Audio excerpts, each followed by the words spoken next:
sabah erken gittim. Yapıcılara bıraktım.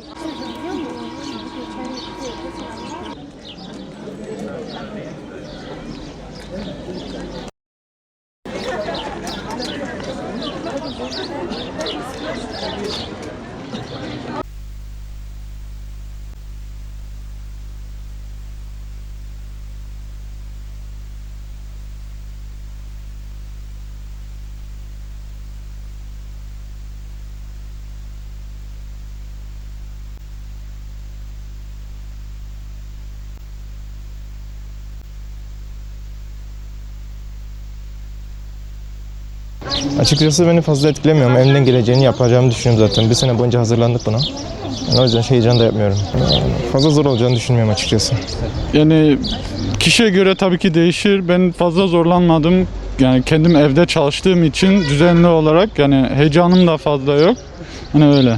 Tabii ki zor sorular da olacak, kolay sorular da olacak. Yani çalıştığına bağlı daha doğrusu.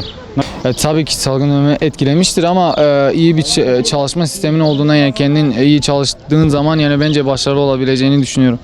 Sorular tabii ki zor veya kolay sorular olabilir ama yani herkesin çalıştığına göre yani daha çok kolay olacağını düşünüyorum.